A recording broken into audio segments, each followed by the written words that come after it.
this is your host, Julia Nepini. I am a clinical and forensic social worker who owns a counseling practice and a consulting business.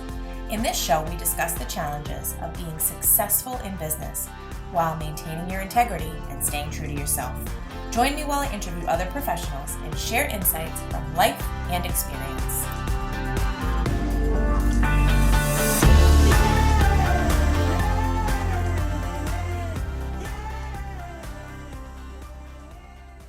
Let's talk about RingRx, our latest sponsor. RingRx is a high-quality, HIPAA-compliant telephone, text, and fax communications platform. They provide seamless, cost-effective communications for behavioral therapists, medical practices, hospitals, and other healthcare providers. RingRx is designed for modern healthcare environments. They offer customizable features like a phone app, automated patient outreach, voicemail, after-hours call routing, and top-quality desk phones. Try RingRx for free today at ringrx.com. And if you sign up using the code CLIMB, you'll get 15% off your monthly bill forever. Conditions apply. Hello and welcome to another episode of the Compassionate Climb podcast. I am here for a solo episode today. This topic may not be the most interesting, but I would argue extremely important and something that I discuss with every consulting client. So it's a hot topic. We're going to talk about how to run a successful insurance-based practice. We'll go over the considerations, pros and cons, and a little bit of insight into how to do this right, because it absolutely can be done. So a little bit of background. Based on where I live, where I have practiced throughout my career as a social worker, and the fact that I strongly believe in providing quality, accessible, affordable healthcare, it was never a question for me. Providing or that ability to be able to see clients and utilize their insurance benefit was always the route that I would take. And I would argue will likely always be the case. But that is not the case for everyone, and that is absolutely fine. So there are clinicians out there who maybe know right out the gate that they have a specialty or a certain population that they want to work with, or they make the choice that they want to charge privately for their services, and they are either in an area to be able to do that, or they have done the math and they are able to get enough clients that are able to pay that fee. And that's a beautiful thing. And some of them are in a position where they're able to offer a reduced rate for certain clients, and that it's really best for them to serve those that are within their niche or within their wheelhouse. And that works for them. And that is absolutely fine. And there are other clinicians who might start off accepting insurance and decide that it's not for them. Maybe they'll have a couple of private pay clients. Maybe they'll make a full transition. So there really is no right or wrong here. This is more for those of you that are on the fence, that you want to be more fully informed before you make a decision. Or maybe you've started down the road of accepting insurance and you're running into some challenges. You want to make sure that you are taking care of what you need to, submitting claims properly, and maybe getting some assistance so that it is not a barrier to treatment. I am such a firm believer that the finances should never have to impact the work. It's a component and it is something you have to consider, but the hope is that you can tackle that at the beginning, and that hopefully you have systems in place and a solid policy so that if there is an issue, it can be easily addressed and the treatment can continue and it's not disrupted. So let's get into it.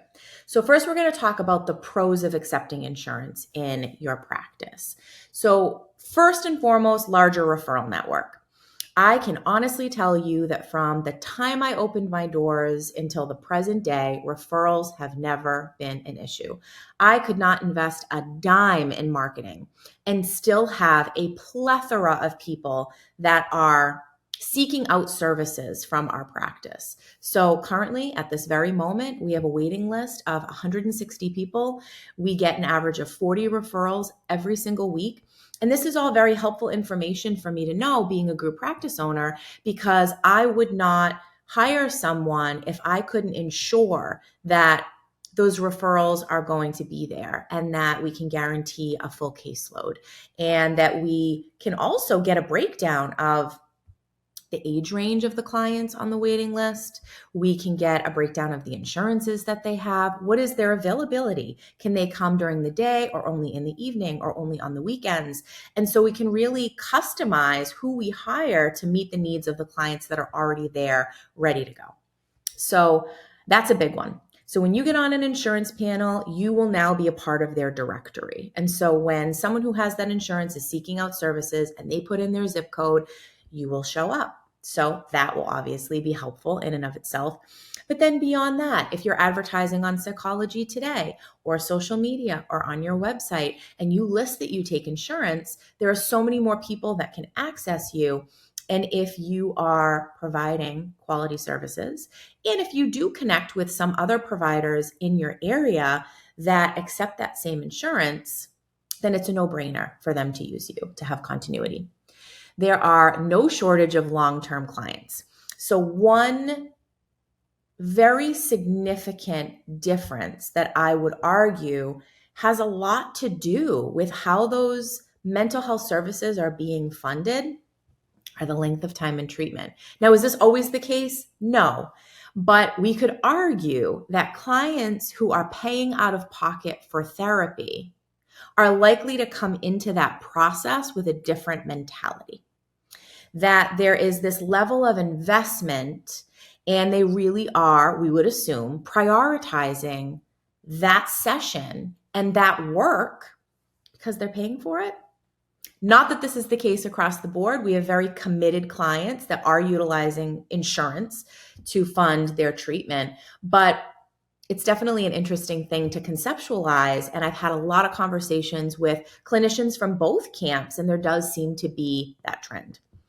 So with an insurance-based practice, I can say at Compassionate Counseling, even though there have been exceptions to the rule and some clients who are going through a life transition or were coming to counseling with the intention of it being short-term, or maybe they had never been in therapy before and they learned some of these skills and gained some insights and they're feeling better and they no longer feel that it's necessary.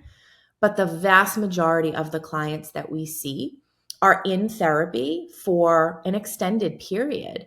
And that is just the trend. So that's not to say that we are not evaluating their progress consistently, that we don't follow a treatment plan, that we don't assess every 3 months their progress and administer outcome measures and do all of these things to really check in with the client, get feedback. How is this working for you? Is this frequency appropriate? But the nature of the clients that we are seeing in our practice are those that will be in therapy for an extended period. Stable caseload and financial security. So as I said, we can guarantee a full caseload when we bring a clinician on. When a client successfully discharges from therapy, or if they ultimately decide that it is not the right time for them to participate in therapy, that spot gets filled like that. I would also say that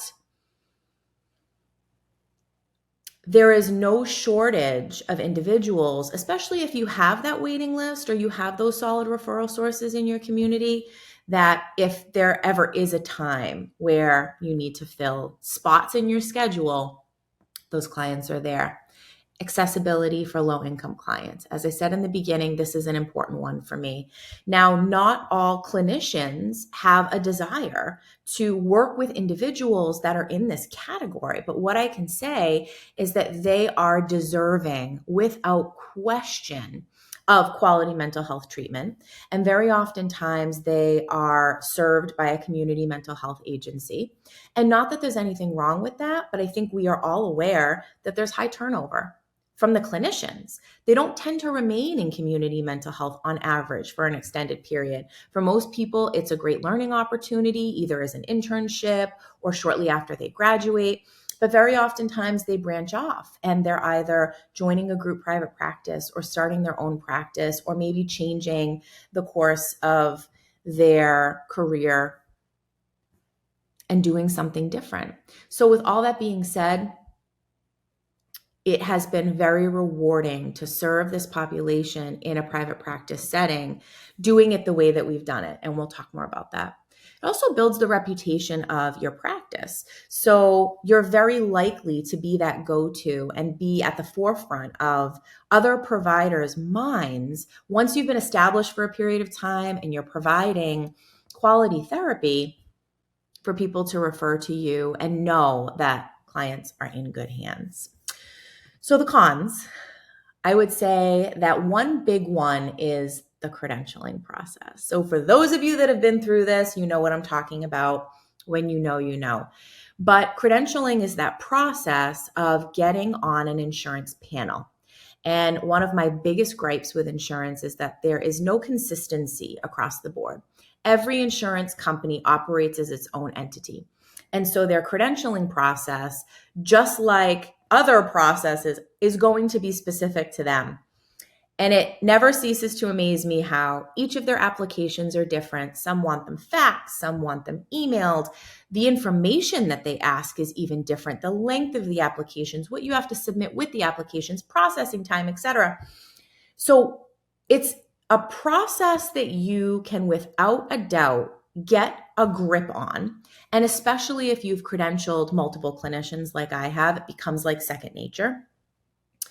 But it's really about making sure that you have all of the information and you're plugging it into the right places. And then follow up. That's really the laborious part. The application completion is not really the challenge. It's much more of making sure they received it, getting an estimated time frame, following up to make sure that they didn't forget about you. And how do you manage in the meantime? Because you're not able to successfully submit insurance claims to that insurance company and get reimbursed as an in-network provider until you're credentialed. Now, there are some clients that have out-of-network benefits, which is something that you can pursue. You can accept private pay in the interim as long as you're clear with clients that there's a time frame and that it's really hard to predict exactly when that's going to be, and that you will let them know once you are in network, but just being really transparent and open about that piece. But that can absolutely be a challenge. And then if they're missing information, it extends the process. Or during the pandemic, for example, processing time was extended. So you really are entrusting this other entity to do their job and do it correctly and do it expeditiously. And very oftentimes you're waiting for longer than any of us would like to get that approval. And then you have to wait for your effective date. And sometimes that does not always coincide with when you get your notification. And it is frustrating, but again, doesn't have to be a barrier. And there are companies out there that you could utilize if you choose that help with this, like Alma or Headway. And you could also hire somebody to complete those applications for you. It's usually pretty costly. I will tell you, you absolutely have the capability to complete it yourself. It just comes down to whether or not you want to. Is that good use of your time? You are subject to their rates. This is one of the biggest frustrations. I always say that in our practice, we hit a glass ceiling and we are reimbursed what the insurance company feels is appropriate for any particular code. Now, that's not to say that there aren't raises at certain points in time, but they're not always consistent. They're not across the board with every insurance. And very oftentimes you're fighting and advocating for yourself as either a solo provider or a group practice owner to negotiate those rates, and they can be denied. So very oftentimes you are not getting reimbursed anywhere close to what you have identified as your billable rate. And that can be very frustrating because you have to factor that in. You're trying to earn a living and you have certain benchmarks that you need to hit for your own income. And so that is very oftentimes going to be linked to how many clients you need to see in a week. And the amount of clients that you need to see in a week is not always going to be that number that you would have chosen if you weren't subject to that rate, if that makes sense. So that can be really hard. There is an administrative cost.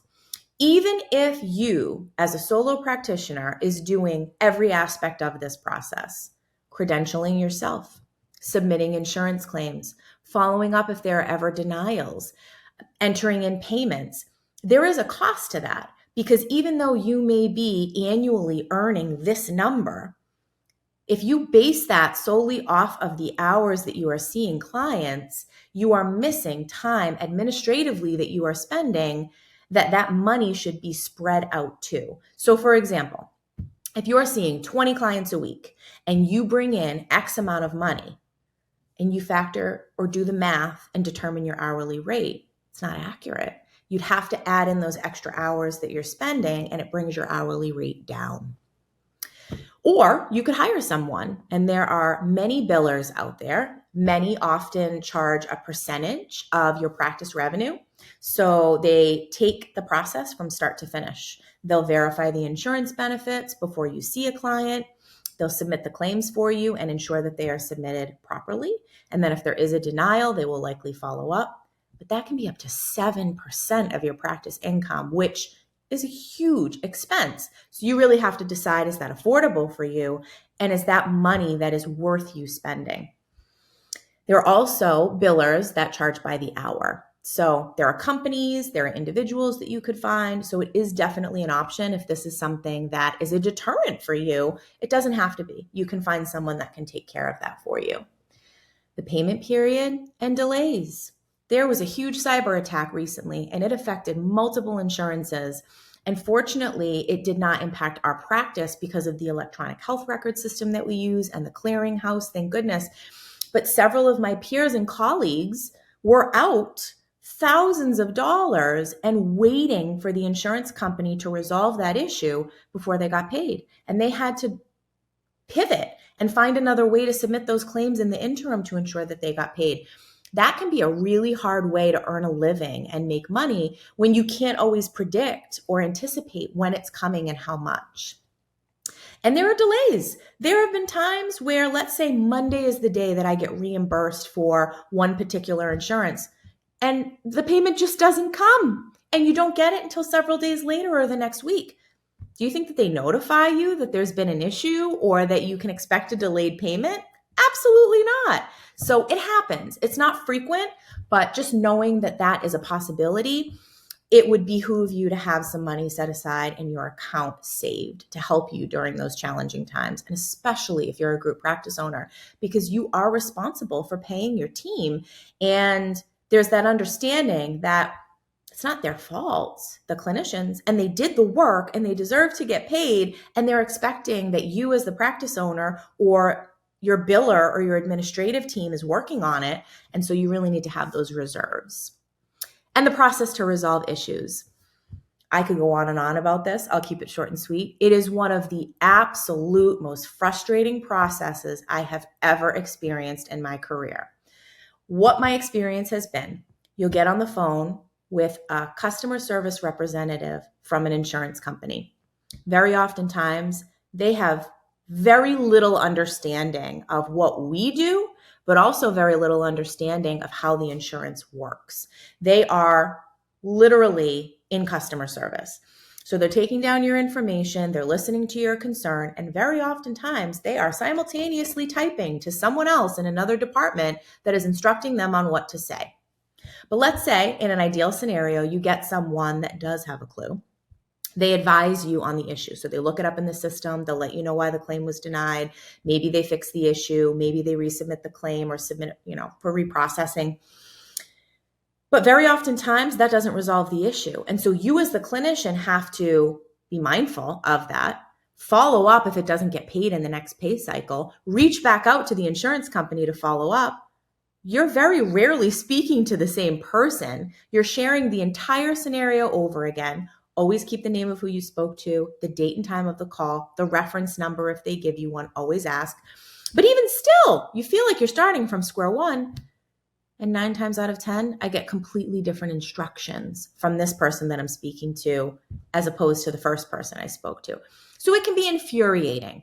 And it doesn't matter how intelligent you are or how long you've been doing this or how savvy you are with insurance and how it works. If you are talking to someone who is not understanding it, can be so frustrating. And for many of us, that is not how we want to spend our time. So thankfully in our practice, we have a phenomenal biller, and she is someone who is efficient, and she is very knowledgeable about this, and she advocates for us behind the scenes and tackles a lot of this. And it's worth it to us to pay her to do that than for one of us to be on the other end of that phone call. And fortunately, we spend a lot of less time on the phone because she's so good at what she does. But it doesn't make it any less frustrating. And I absolutely feel her pain because she experiences the same thing that I do.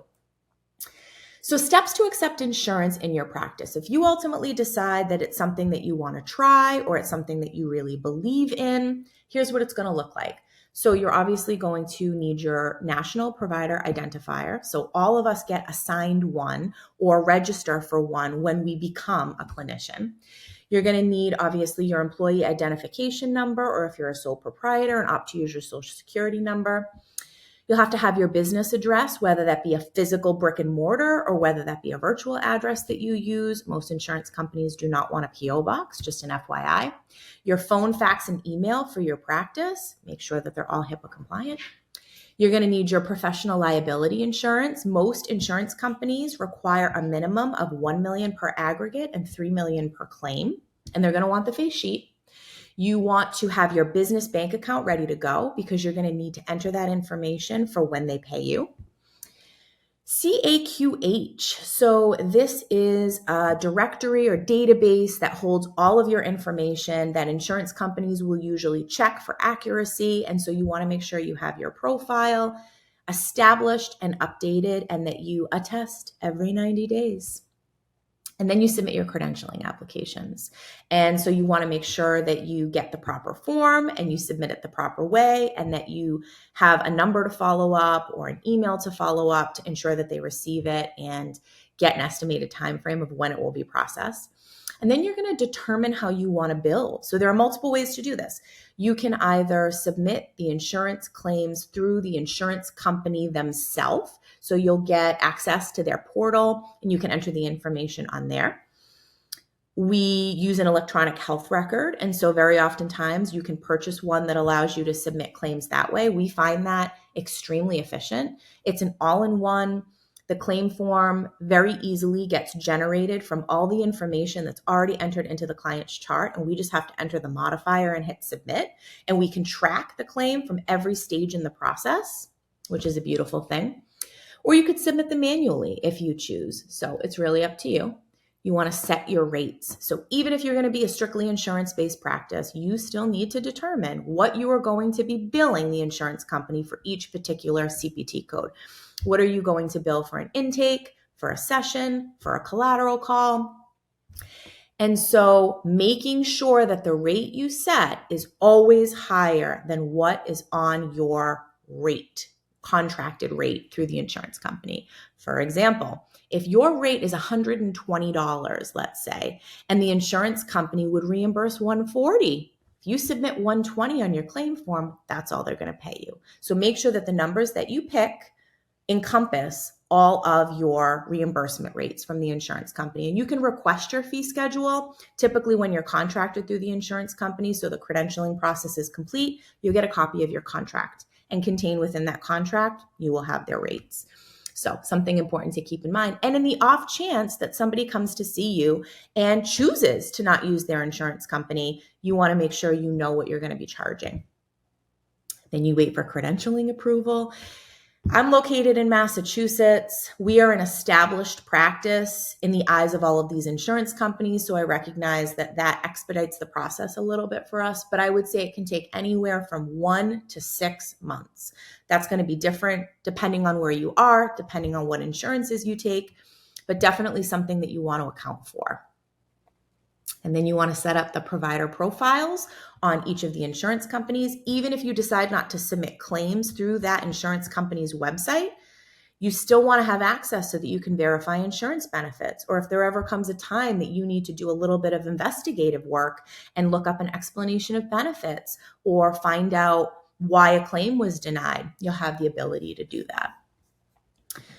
The credentialing process, so I won't go into this too much, but basically, like I had said, each insurance company has their own process. You could very easily contact someone in their contracting or credentialing department. They will advise you on where to find that form and how to submit it.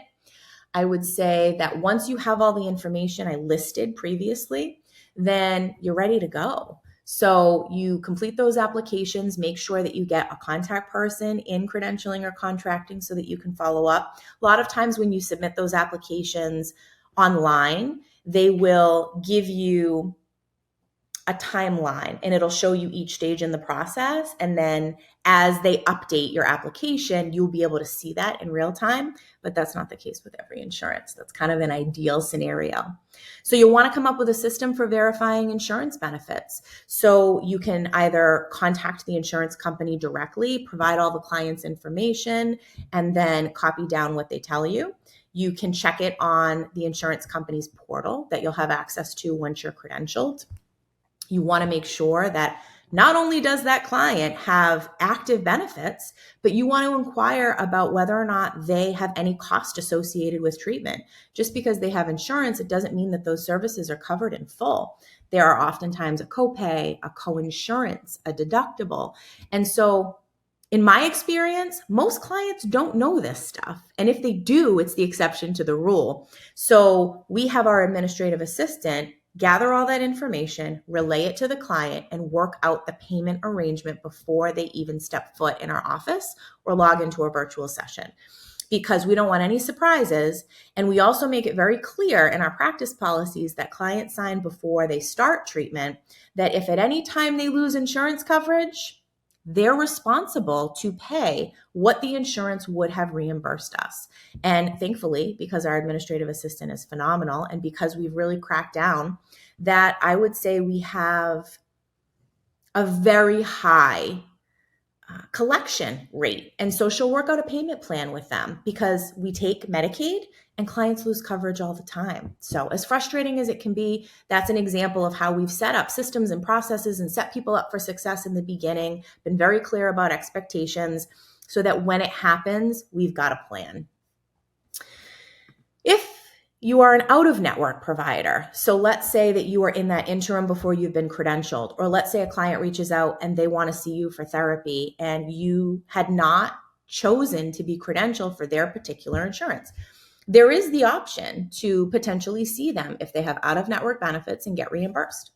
So if you're not contracted with their insurance, you want to reach out to the insurance, ask if they have out-of-network benefits, determine what those rates are. Sometimes they're even higher than the contracted rates, which blows my mind. And you want to make sure that you're clear, is their process the same in terms of claim submission as it would be if you were in network?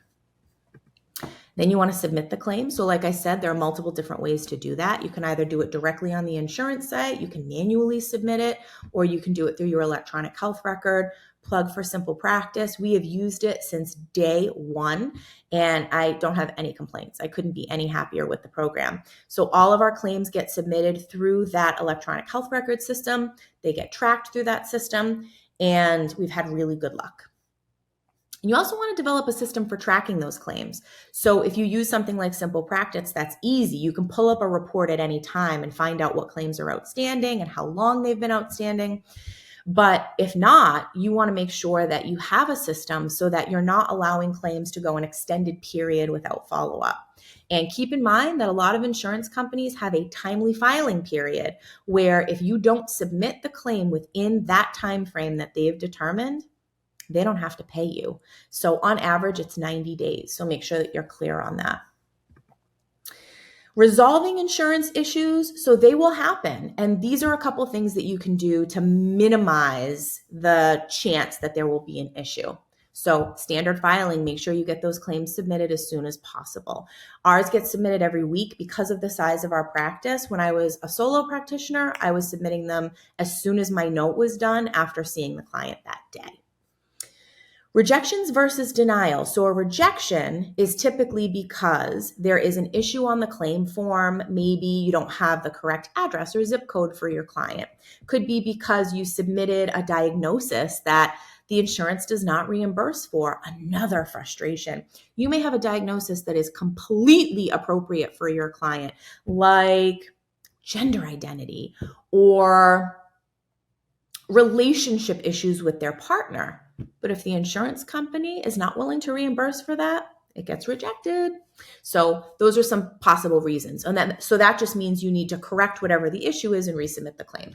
A denial is either because the member no longer has coverage or there is a bigger issue with the claim itself. And so you can very easily find that on the explanation of benefits that you can get from the insurance company. With Simple Practice, it's beautiful. I literally can just click on the claim and it'll give me the reason. So that saved us a lot of time. You want to develop the system for tracking claims so that you can catch mistakes, and you want to catch them sooner rather than later, because most insurance issues are resolvable. It's just knowing about it, knowing what you need to do, getting the information that you need in order to fix the problem, and making sure that it gets fixed. The whole process of contacting an insurance company, I told you how frustrating that can be. So make sure that before you do that, you are extremely patient and you take down all of that information that I had mentioned, and that you set a reminder for yourself to follow up. If they tell you that that claim is going to be reprocessed in 7 to 10 business days, mark that in your calendar so that in those 7 to 10 business days, if you go back and see that it hadn't been paid yet, you need to get back on the phone.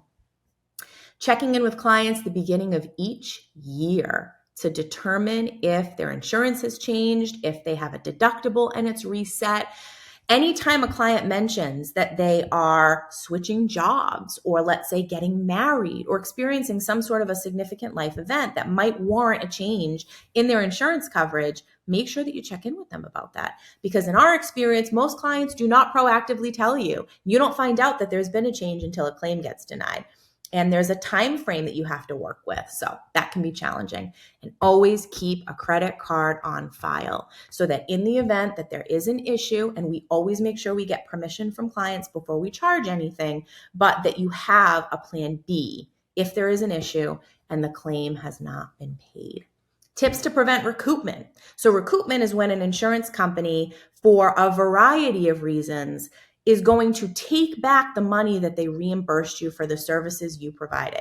Now that can happen because let's say they weren't aware that the client had other insurance and they were paying for the claim because the client was showing as active, and the whole time they had another insurance. Once the insurance company finds out, they're going to take back the money that they paid. You'll have to resubmit those claims to the insurance that the client had during the time. Just one example. Verifying the insurance benefits before you ever see that client. That is one of the many things that you can do to minimize issues. Before you see that client, you want to make sure they have active coverage for mental health services, and you also want to make sure that they are aware if there's any cost associated with that treatment so that it doesn't have to be a barrier to the service provision.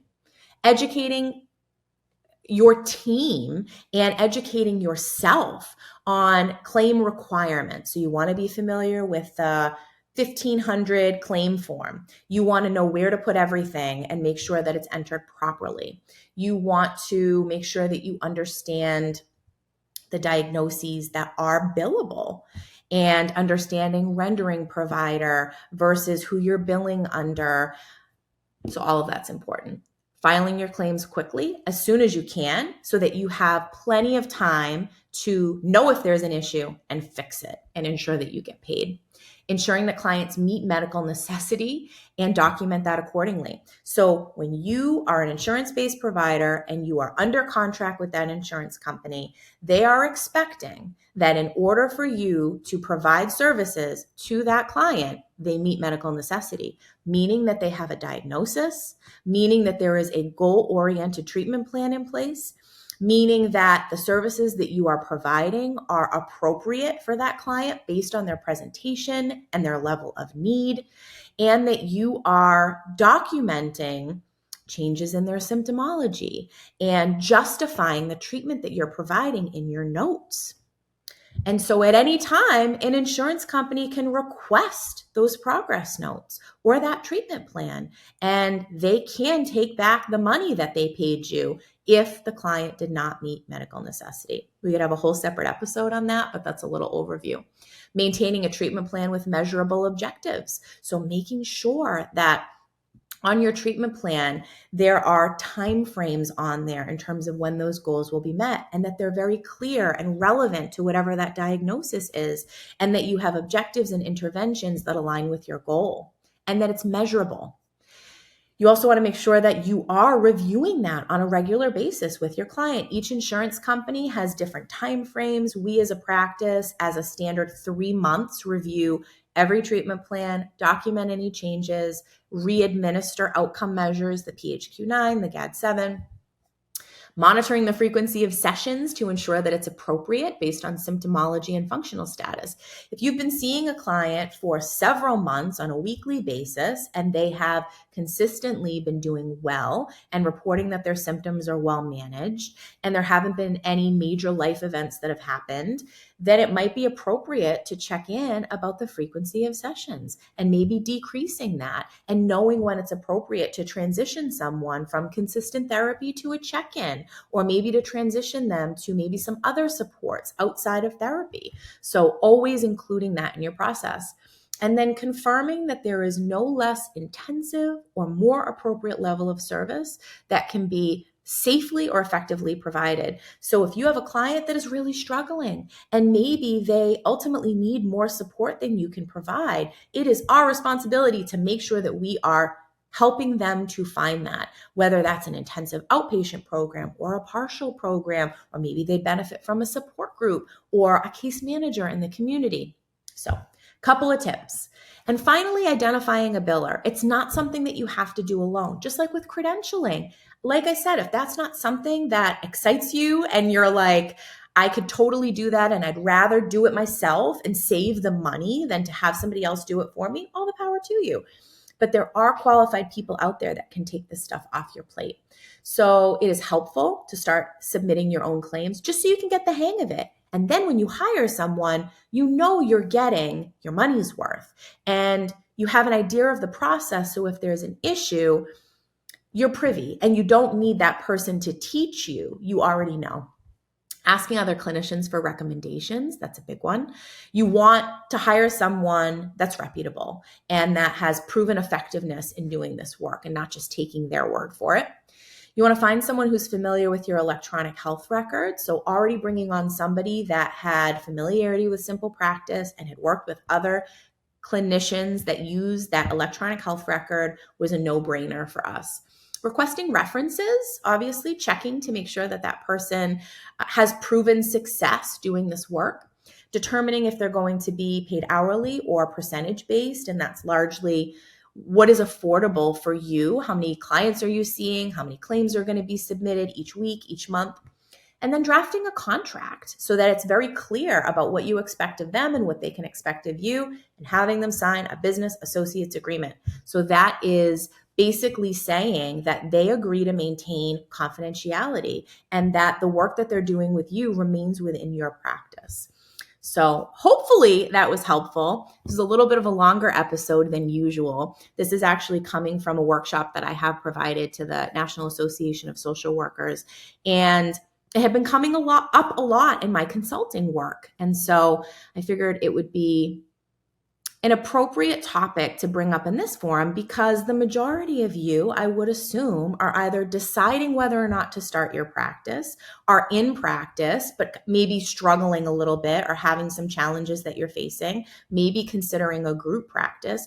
And so anyone in any of those phases had to decide at one point whether they were going to be insurance-based or private pay. And for those of you that hadn't made that decision yet, hopefully this helps you to do so. And for those of you who chose one option or another, hopefully you got some tips to make the best decision for you and avoid some of the pitfalls that come with an insurance-based practice. I am very glad that that is a choice that we made at Compassionate Counseling Company. It is not one that I regret, but I will say that a lot of that comes from all of these things that I talked about, having a phenomenal biller, understanding the process, not having to be the one on the phone with the insurance company, fighting with them to get paid, and doing all that we can to minimize the amount of claims issues. It's enabled us to hire more people. It's enabled us to keep their schedules full. But more than anything, it has enabled us to help so many more people, which is really what it comes down to for me. So thank you all for listening. Thank you for the work that you do. And if you have any questions about anything we've talked about on any episode, but this one in particular, don't hesitate to reach out. I am happy to set up a time to talk to anyone who is interested in this work. And obviously, I do business consulting. So if anyone is considering starting their practice and wants to be insurance-based or private pay, but want to make sure that they're setting themselves up for success, schedule a free consult, head over to compassionateconsultingcompany.com. Until next time. If you like what you're hearing, please rate and review. This will help others find us and benefit as well. The Compassionate Climb podcast represents the opinions of Julia Nepini and her guests. The information provided is intended for educational purposes only and should not be taken as legal advice. If that is what you are seeking, please consult an attorney.